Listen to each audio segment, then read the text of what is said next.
só vai saber quando estiver na jornada. Então, como que alguém pode falar do seu futuro se ele nem você conhece? Ele só vai conseguir falar do seu passado. Então, entenda o seguinte, as pessoas vão te acusar pelo aquilo que você fez e não para aquilo que você está indo. Me perdoe começar essa hora da manhã de uma sexta-feira, onde você já acordou da cama falando sextou. Sexta-feira é o dia que começa a descida da montanha-russa. Você sabe que a semana tem uma montanha-russa, né? Você não sabia? Tem uma montanha-russa no parque de diversão chamada Vida e existe uma montanha-russa chamada Semana.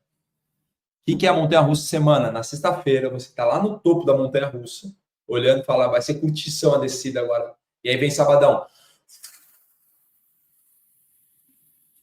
Domingo. Aí segunda. Aí terça. Tem que começar a subir de novo. Quarta.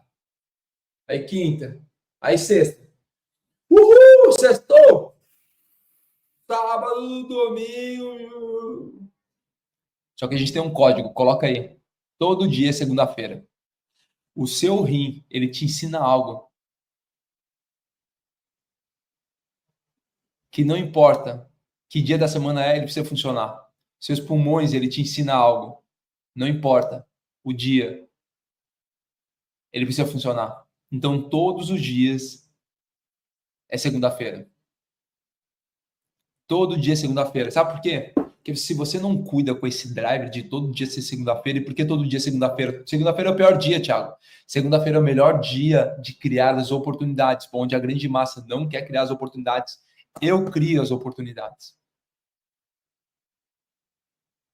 O problema é se você instala um drive do final de semana, fala, uhul, final de semana é curtição. Porque às vezes existem coisas que você consegue entrar e não consegue mais voltar. Então, todo dia, segunda-feira, hoje, você acordou e me perdoe falar com essa pressão já nesses primeiros minutos aí, mas é já para dar uma chacoalhada nesse cérebro que estava pensando se ia levantar ou não, e você foi lá e venceu mais um dia, ou menos um dia. Lembre-se, as pessoas só vão falar do seu passado, elas não vão falar do seu futuro, porque o futuro a você pertence e é você que governa. Então não tem como alguém te opinar sobre o seu futuro, não tem como alguém falar sobre o seu futuro, porque é somente você que governa todos os dias.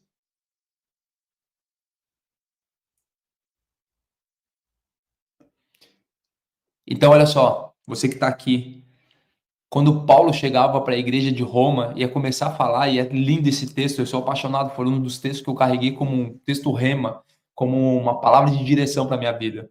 Ele chega para os romanos, aquele que o conhecia, e falava o seguinte: portanto, irmãos, rogo-lhes, quer dizer, eu peço com misericórdia, pela misericórdia de Deus, que se ofereça um sacrifício vivo, santo e agradável a Deus.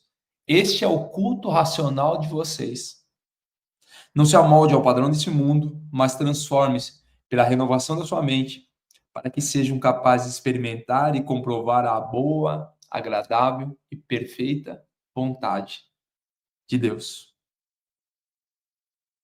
Ele fala o seguinte: ei, não viva com os drivers instalados no mundo. Comece a renovar ele todos os dias. Tiago, como que eu renovo os meus drivers todos os dias? Tem um texto que diz: os meus pensamentos precisam vir do alto, porque é de lá que vem o meu socorro.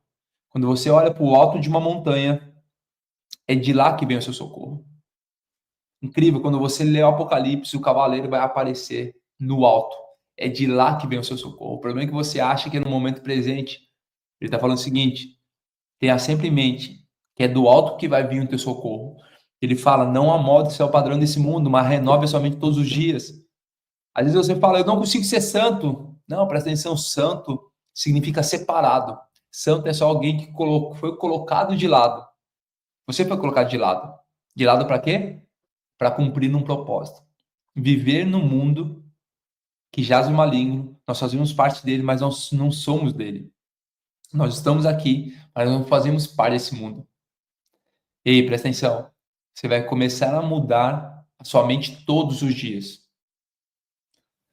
Por que eu preciso mudar minha mente todos os dias? Paulo continua pregando lá, e eu gosto muito da pregação de Paulo para a igreja de Coríntios. Por quê? Era uma igreja problemática, tipo você nos dias atuais. que acreditava que iria, mas cheio de problema, cheio de nhaca, cheio de tretinha. Ele começa a falar para os membros da igreja de Coríntio que eles estavam olhando muito mais para suas coisas pessoais do que para aquilo que era a palavra. Ele começa a falar o seguinte: vocês não sabem que de todos os que correm no estádio, apenas um ganha o prêmio? Corra de tal modo que alcance o prêmio. Todos os que competem nos jogos se submetem a um treinamento rigoroso para obter uma coroa que logo perece. Mas nós o fazemos para ganhar uma coroa que dura para sempre. Pô, presta atenção. Paulo traz um contexto na época que eram os jogos. Quando ele traz esse contexto, ele começa a ensinar e falar o seguinte: você está vendo esses jogadores? Está vendo esses atletas? Sabia que apenas um deles ganha o prêmio? E ele continua falando: corra tal modo que alcancem o prêmio. Todos que competem nos jogos se submetem a um treinamento rigoroso para obter uma coroa que logo perece. E presta atenção: será que você está se submetendo a um treinamento rigoroso para ganhar uma coroa que logo perece? Ou será que nem treinamento você está se submetendo?